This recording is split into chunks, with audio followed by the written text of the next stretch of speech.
this is another one that I like hate to even put this out there, but is this the week that Jacoby Brissett and that Cardinals offense maybe comes back to earth a little bit, Harmon? Like, we've seen them just having fantastic outings and everyone is behind them, and poor Kyler Murray is now on IR. I feel bad for the guy, the way that it just seems like everyone's so excited because for fantasy, finally, we're getting some of these guys in this offense like Marvin Harrison Jr., who were struggling to be consistent out there with Kyler Murray. Now we're seeing him produce. We're seeing him have great games and maybe look like he could become that wide receiver one that we thought he could be. You look at somebody like Trey McBride, who struggled to find the end zone, and now all of a sudden Jacoby Brissett's out there and he's visiting the end zone every single week. It's not a problem at all. But I think we got to look at the way this all happened, right? And we talked like earlier in the season, remember we talked about the Bengals offense when Jake Browning got out there. And if you weren't looking at the matchups and you just went, wow, this guy looks terrible. And yet they had some very difficult matchups. And then the schedule got a little bit easier, but Jake Browning wasn't the quarterback. Joe Flacco was. And now Joe Flacco is absolutely rolling with that offense. Well, there might be like a little bit of that going on here, right? Because Jacoby Brissett's been a top 12 fantasy quarterback all three of his starts, but they're about to get their hardest challenge here, right? And Seattle is a fantastic defense. We've talked about them before. They've only given up 260 passing yards or more to one quarterback this season. They're permitting the 13th fewest fantasy points to the position. Brissett actually started against these guys last year. Now, he was a member of the Patriots in that game, so much different situation, but 149 passing yards and a touchdown. It's not apples to apples, but I'm just throwing it out there. Still. And it's just to show that like the Seahawks defense is legit.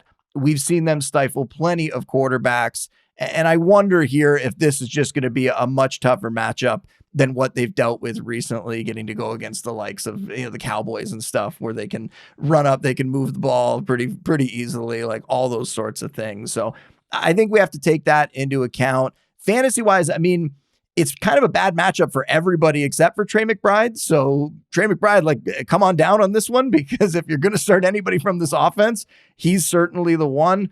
7 for 52 against this team in a previous matchup, 7 for 70, 12 for 133. Those are his last three games against them over the last 2 years here. So you're never benching McBride, but this is a spot where he can still certainly get home.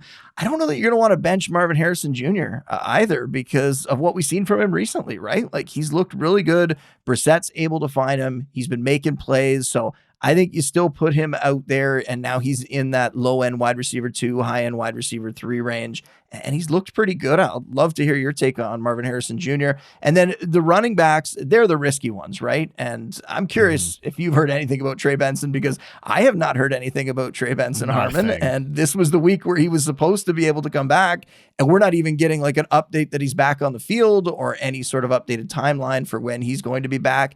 So it ends up being Amari DeMercado and Bam Knight, and it could be a hot hand situation, and it's just kind of not fun for fantasy by any means. But overall, I just wonder if this is the week when maybe the music is going to stop here for the Cardinals, because they've had some very easy matchups like the Cowboys last time out, where they've been able to put up points. And now I think the Seahawks in a divisional game are potentially going to step up and give them a much harder time here. Oh, like 100%, dude. There's no bigger whiplash than facing what Dallas put on the field on this past game, and then what they're going to go against in Seattle. I think Seattle is the most difficult defense to play against in the NFL right now, because, and specifically with what Arizona likes to do, which is to get into these big, heavy formations, a lot of tight ends on the field, and run the football, which they can't do. And you can't really run on Seattle anyways, because they have a great front. And they also just basically can play nickel on the field all the time. Whereas on the inverse of it, Seattle ends up getting all these teams in base personnel on defense, and then they just throw like shots all day. Well, number one, Arizona is going to struggle with that because they can't pass protect. Even as I've been really excited about some of these, Jacoby Brissett under center plays, he's getting sacked when he's under center on like 20% of his dropbacks, which is absurd, because the protection's not good. And he's also a complete statue back there. He is no, he can only move forward on the sneak. That's it. That's the only movement Jacoby Brissett is doing. You get him off his spot, I don't think he's going to do a lot for you. And again, because Seattle has Nick Emanwari, who has just been an absolute monster this year, they can just play nickel all the time. And I will never forget watching, Nick Emanwari, who is massive, and Jalen Knoll, who's not quite massive but is very, very fast, like run with Jalen Knoll, run like the hook from the slot the whole time and like stick with him. So it's just a particularly bad matchup for what Arizona wants to do. The only way that they could do it, obviously you get Trey McBride going, but I wonder that's kind of tough with some of their Ernest Jones being potentially banged up in this game. That might matter for Trey McBride, but obviously McBride's the tempo setter there.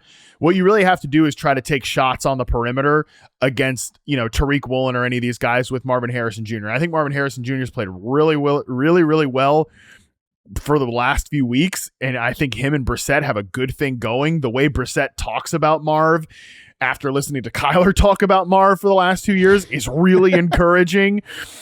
So that's nice to see, but I do think that the matchup is really difficult unless they can just pepper Marvin Harrison for big plays on the outside, which, given the pass protection woes, I'm a little skeptical about that happening.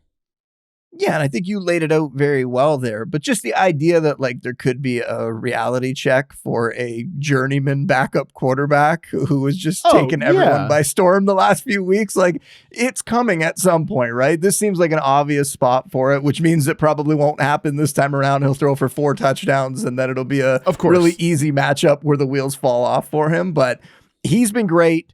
He gives us a lot of hope, and Brissett, who I'm talking about, he gives us a lot of hope for this offense the rest of the season. And hopefully, we're going to talk about some backfields later, but hopefully Trey Benson can come back at some point, because this is going to be an interesting offense to see him in if he can come back and be the starter and kind of consolidate that backfield, as opposed to like this mishmash committee that we've seen over the last few weeks here. Now, on the Seahawks side, I don't know if you want to talk about them a little bit, right? Real quick, just last thing on the Cardinals, because you mentioned Trey Benson, like I do think we have to remember, as much as this coaching staff wants to trade for to save their jobs, they should be in evaluation mode. They should be like wanting to get a look at Trey Benson to say, hey, James Conner's probably not back with the team next year, at least in a full featured capacity.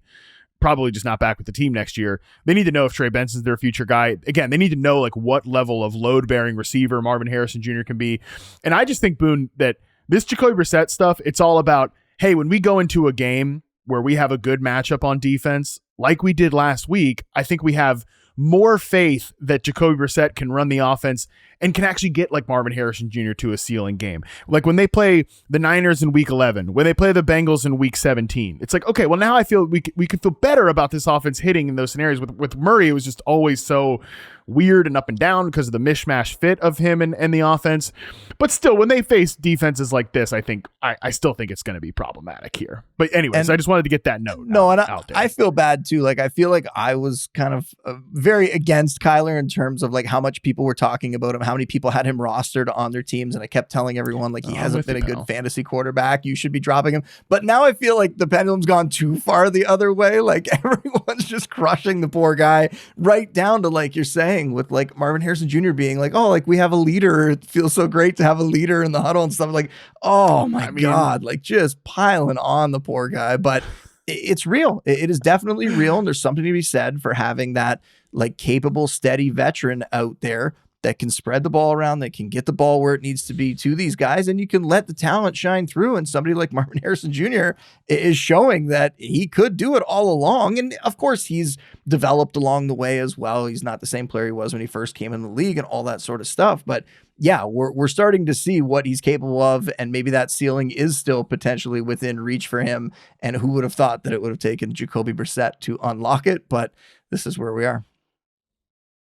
Anything on the Seahawks here real quick before we jump to the third question? Now that I think about it, we've talked about them a bunch. We talked about them on Monday when I brought up the Sam Darnold stuff, because Sam Darnold is a guy that you could look to as a potential streamer this week. We don't need to talk about the backfield much more because we went off on that on Monday. So no, let's keep going. Let's go to the next one. All right, we're back. We're continuing through Boone's 6-pack of questions heading into week 10. Boone, let's get into the fourth. Should I admit that, should I give you a little hat tip and admit that you were the one that kind of pointed me in this direction, Harmon, or what? We're going to hear a lot from you, I think, for this one. But what, that 1 week kind of bad game, the first really bad performance from the Colts, was that just a 1 week blip for them, or is it actually a reason to be concerned? And I think the reason that you wanted me to talk about this is because you wrote an extensive article about it this week. So I think you're going to have a lot to say, and I'm going to pass it off to you. We'll let you go ISO ball. I will clear the lane in a minute, but I want to bring up one thing first because I'm curious if you are going to agree with this. I think you might disagree with this. And that's, again, going back to that buy sell column. I told people, I think maybe this is the spot to move off of Daniel Jones. And I know a lot of people are going to think that's crazy. He's been a top 10 fantasy quarterback this year. He's had a ton of great games. And you don't want to overreact to one bad game, but it's more than just that, right? So one bad game and how bad it was, that starts to put like a little bit of uncertainty into that public perception. A little bit of doubt. Is Daniel Jones going to turn back into a pumpkin and become the guy that we've known year after year? I don't think that's going to happen necessarily, but I think over the next month, he's going to have a much tougher go of it. So he's traveling to Berlin for this game against the Falcons this week. Yes, we are back in Europe early Sunday morning for a game. So make sure you're setting your lineups and get up early for that one. And going against Atlanta, I mean, they've been like a really up and down defense. We've seen some highs from them. We've also seen like some absolute stinkers from that defense, and it's been a little bit tough to predict at times. But in the end, they've really only given up 2 big games to quarterbacks. Now, if Jones fares well in this matchup, then I think his value will probably be okay, and then he'll go on bye. But if he struggles, then he goes on bye. Then he has to come back against the Chiefs and the Texans in weeks 12 and 13. So over the next month, I just don't know if he is going to perform very well against 3 defenses that are inside the top 10 in terms of the fewest fantasy points allowed to quarterbacks this year. That's the concern. It's not that I think he's going to be bad the rest of the season. It's not that I think the wheels are going to fall off for him. It's just that over the next month, he's coming off a bad game. So that kind of increases the fear that people will have that if he has another game, boom, his value drops. And now he has these 3 tough matchups overall. Am I overreacting, Harmon? Is it crazy to think of maybe packaging him and getting him out of your lineup in a trade? Is it too much like stock market and not enough real football approach on this one? Well, I actually think that approaching it like a stock market at the quarterback position does make sense to me, because it just like if you can cash out on a quarterback who's not an elite quarterback, it's replaceable. Like if you're struggling at running back or wide receiver or something, and you're able to cash out on Daniel Jones, I think that's totally fine, almost regardless of what I think about from a regression standpoint or the offense or anything like that. So no, I think that's totally fine. In terms of even if they're not cashing out, I will also say like the idea of maybe you want to consider some streaming options over him in some of these games. And I don't know if the Falcons game is going to be that one, but going up against the Chiefs, going up against that Texans defense, he's going to be a little further down my rankings. And there might be some guys, depending on matchups, that are in the waiver wire column that are streamers for those weeks that might sneak ahead of him. So even if you're not trading him away, you just might want to put some thought that he's not like a set it and forget it starter, that he's potentially going to be a guy that you're going to consider some other options against.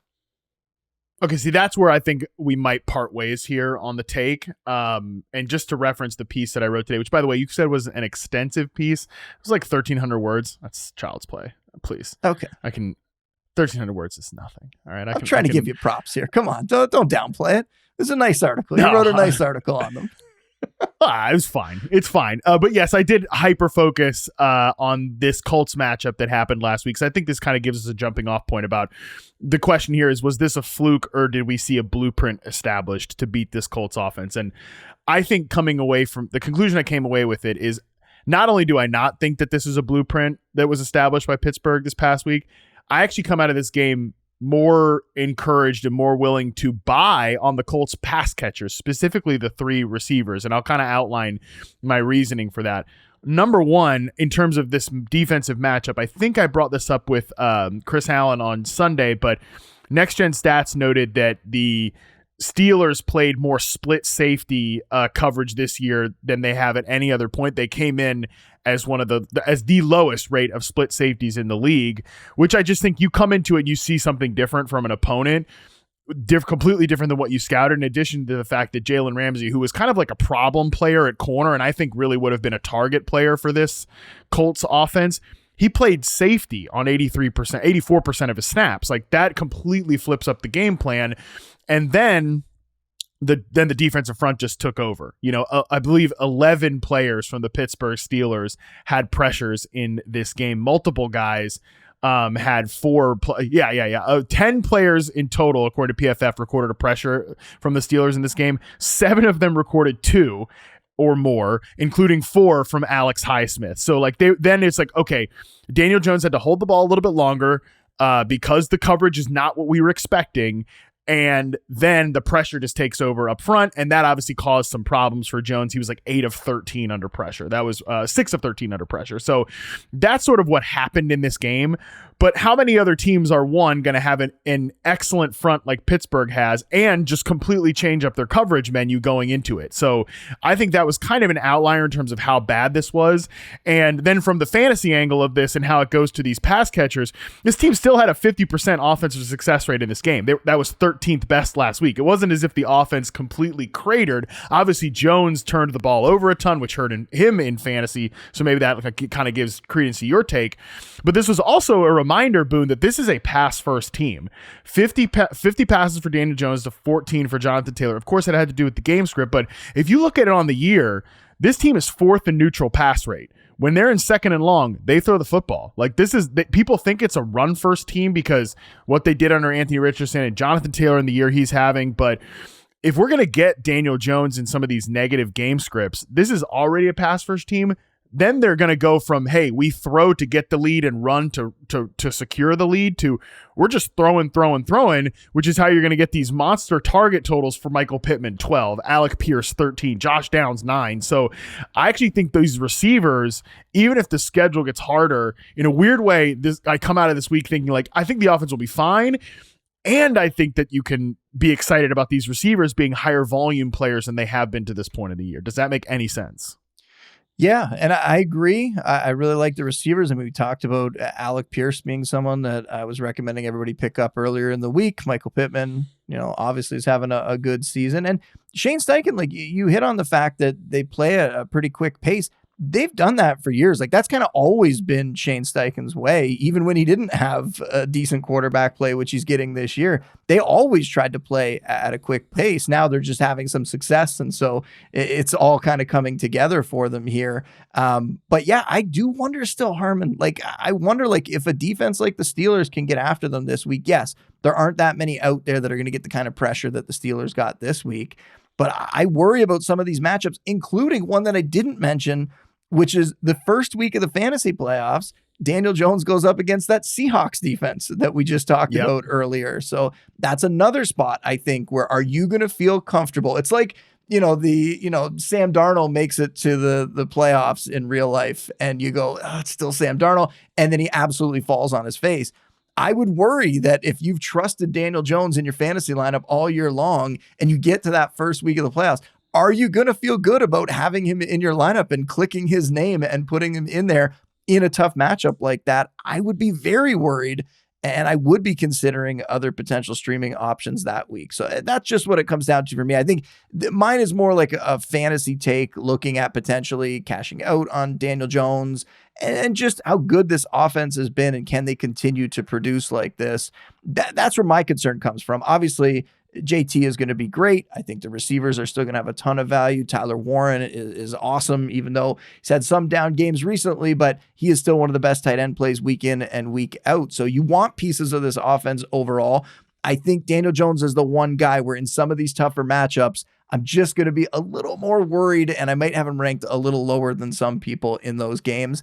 And on teams where you have him, I think you might want to consider other options depending how good the streamers are, which some weeks let's face it, the streamers aren't necessarily that great, but let's say a guy like Marcus Mariota, if he has a really good matchup in one of those weeks where we have Daniel Jones in a tough one, I think that's the kind of guy where you could potentially consider him above because he's in that low end QB1 kind of high end QB2 conversation for fantasy.